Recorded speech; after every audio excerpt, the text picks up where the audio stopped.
Sabi ng iba, magla-live na ako para sa 60k minute views. Hindi yun mga idol. Gagawa tayo ng content. Oo, para dumami ang ating views. Kasi kung magla-live tayo and then para lang makuha ang 60k minute views and then walang manunood sa atin, hindi na rin natin makuha.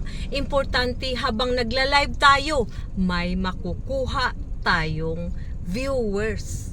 Yun ang in-stream ads goals.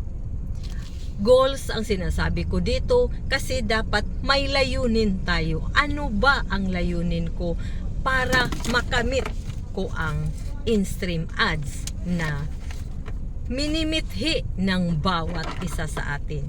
May layunin tayo. Yan ang titingnan ng Panginoon. Ano man ang layunin mo kung sakaling makamit mo ang in-stream ads. At saka gagawin natin, gagawa tayo para makuha natin ang in-stream ads na minimithi natin.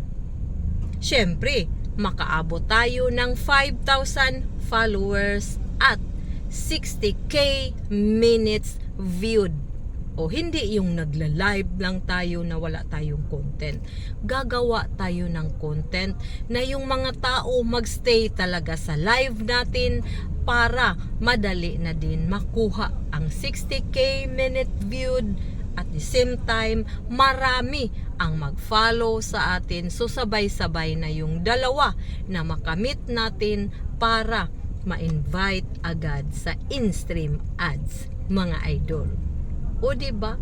Hindi man siya madali. Merong pahirapan, pero dapat ang sinasabi ko dito ay may layunin tayo.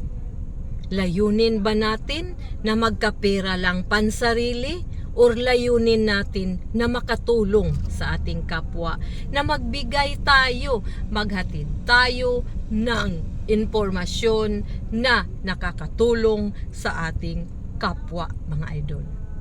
'Di ba? Hindi lang basta-basta na diretso tayo, gusto tayo magkapera kasi nakikita natin sa ating kasamahan na may in-stream ads na sila and then gusto na din tayo. Hindi.